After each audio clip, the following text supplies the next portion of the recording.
Good morning, everyone. So, the previous academic year, I had the privilege of being awarded the Teaching Excellence Awards for a liberal core course, right? I taught Pakistan and Modern South Asia, or as we call it here, PAMSA, in fall 2022. Now, Pakistan and Modern South Asia is a very important course of Habib's liberal core. It's part of the historical and social thought component of our common liberal core. And it is a key course because it helps our students challenging several misconceptions that they have regarding the history and politics of the Indian subcontinent. Okay? And I remember that when I was awarded this prize, I was very happy. I told my parents, they were also very happy. They said, hey, that's great, Marcelo, we're very proud of you. But they also asked me a very disturbing question. They asked me, why did you win this award? The question itself was not disturbing. What was disturbing is that I had no answer for that, and I believe that I still don't, right? So perhaps next time we should ask our students to come here during the R3 talks and explain why we have been awarded this prize, right? I do, however, have some theories about why I was awarded with this prize, and I would like to share them here with you today. So I believe that the reason why my experience teaching PAMSA was so successful in fall 2022 has to do with at least 4 key principles or key beliefs to which I always try to stick whenever I am teaching history, and not only this course. Which beliefs are these? Let's see. The first one, the belief that history is only useful when it helps us understand the world around us. History is not just something that gives us an insight of ancient civilizations from distant lands. If history does not help us assess the here and now, if history does not offer us a tool to act in the present, history is completely useless. So I remember right in our first or second week, we were studying national identities, the importance of understanding national identities as social and political constructs rather than as natural phenomena. And in order to show my students how history helps us understand the world around us, I came up with this guy here. Pretty sure many of you are familiar with him, at least the younger generation. I am the younger generation, so I know him very well. So this guy here is Cabby Lame, right? He's a very famous YouTuber slash TikToker slash Instagrammer slash you name it. And he went viral for his videos in which he usually mocks those life hacks that people post on YouTube by showing us that these so-called life hacks are actually making our lives harder, not easier, right? Now, Cabby Lame is a very interesting character because he was born in Senegal, a northwestern African country, but recently, like 1 year ago, he got his Italian citizenship. And then I asked my students, how is it possible that a boy born in Senegal becomes an Italian citizen? And my students didn't find very hard to answer this question. They said, okay, he was born in Senegal, but he spent most of his life in Italy, so much so that now he feels himself as an Italian, and even the Italian state has acknowledged him as an Italian citizen. Now, this answer pretty much summarizes a very complex and to some students boring reading about the understanding, the importance of understanding national identities as social constructs, right? Nobody is born an Italian, nobody is born a Pakistani, nobody is born a Brazilian. We are taught to be Pakistanis or Italians or Brazilians, and the case of Cabby Lame is a very interesting example, right? So when my students saw that the reading that we were doing, that the discussions that we were having helped them understand the life of a famous TikToker, Not all of them, but many of them became much more engaged and found it much more interesting. Right? Now the second belief, the belief that the way you convey a message is as important as the message you are trying to convey. Right? Many times during my teaching trajectory, I caught myself trying to convey a very easy message to my students, but since I didn't choose the proper methods, my students were completely lost. But the other way around also happens. Sometimes I have a very complex message to convey, but since I managed to choose the proper methods, my students could understand it very clearly, right? And since I joined Habib, I always asked myself, how to effectively convey a message to young students, right? I'm not Cabby Lame, I'm not a TikToker or an Instagrammer, I don't have all that charisma, right? But I do know something. I know memes, which is a form of language that many of the younger generation like me understand very well. Now, this meme was used in one of my lectures about the Second World War in South Asia. I was trying to explain them how the Japanese who were fighting the British tried to foster or try to support Indian nationalist movements in the subcontinent in order to defeat the British, but they did so only because they had their own imperialistic interests, right? Now the next meme is a rather complex one, but I'm also very proud of it because it is a meme that helped me conveying one of the hardest messages from the course.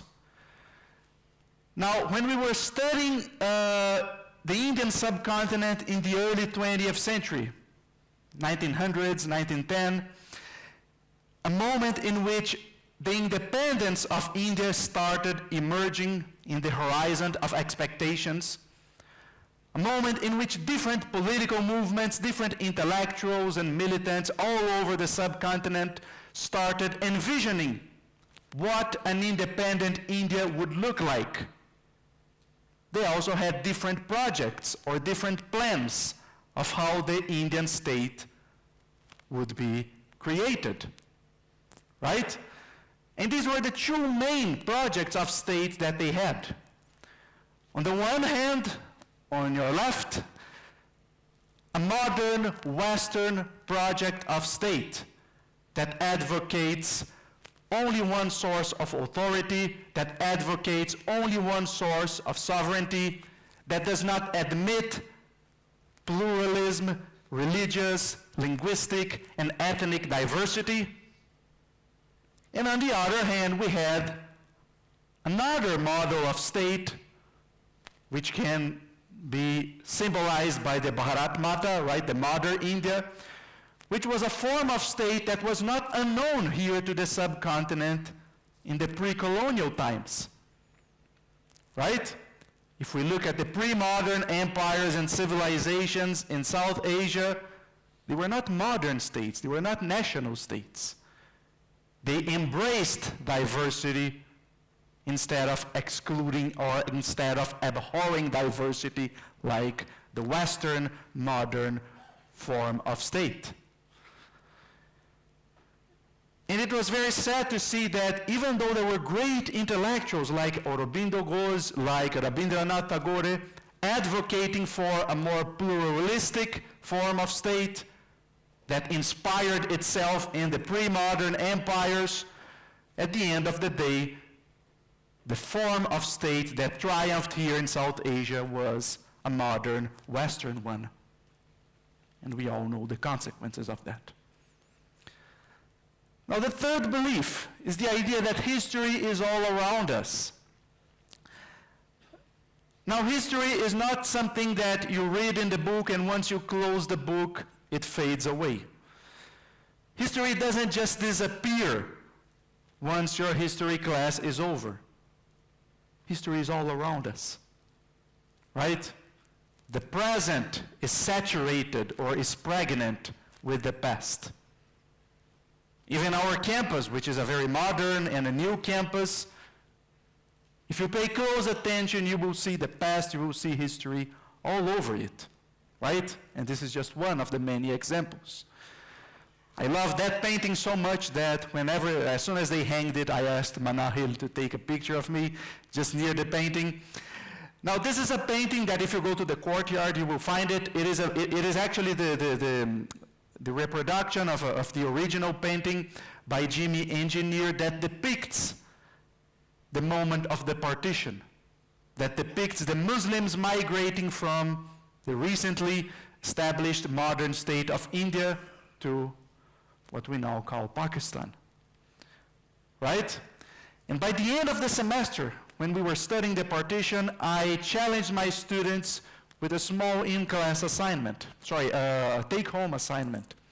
I asked them, go to the courtyard, observe this painting, this canvas for a couple of minutes, and choose at least one character of this painting and imagine either a monologue or a dialogue happening between them.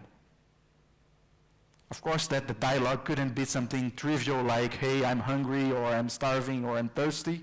I expected them to incorporate what they had learned from the readings about partition and to apply that to one or several characters that they chose. And the result was just amazing, right?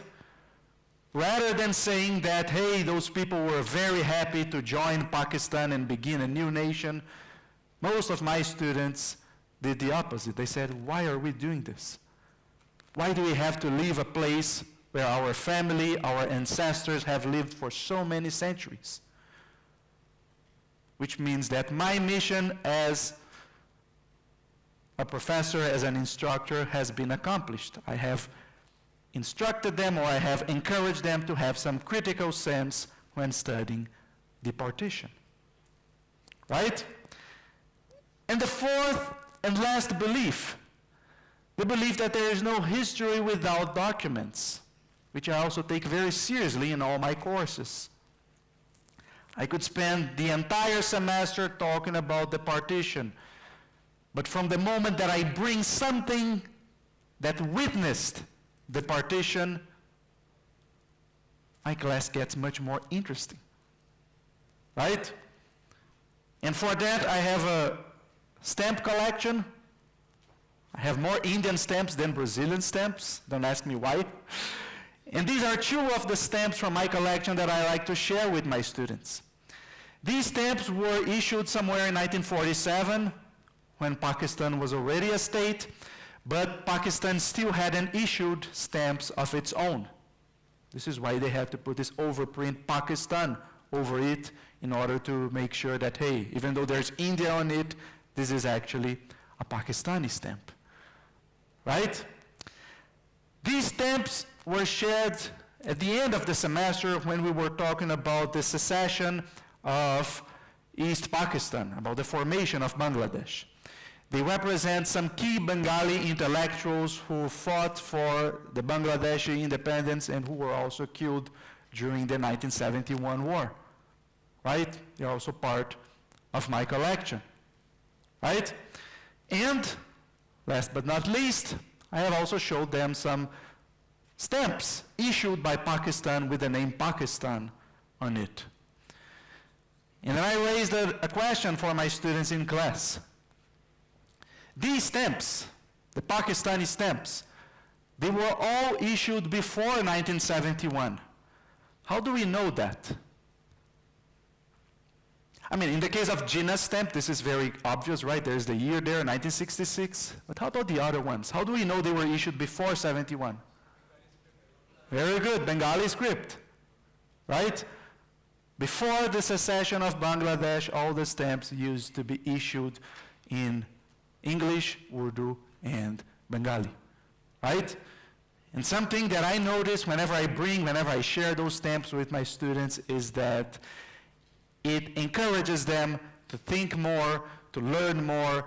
It raises their interest because, after all, it is a document, a source that is coming from the past, but it is also helping them assessing the present, right? So bottom line, as you might have noticed, I have a kind of a split personality. One side of my brain is a young boy who likes memes. The other one is an old man who collects stamps. And as in everything in life, the key to success is a healthy balance between these two sides of my personality. Right? Thank you so much for your attention. I would like to thank my students who nominated me and who wrote letters for me. And I would also like to thank Habib for always encouraging me and my colleagues to improve and to excel in our work. Thank you so much.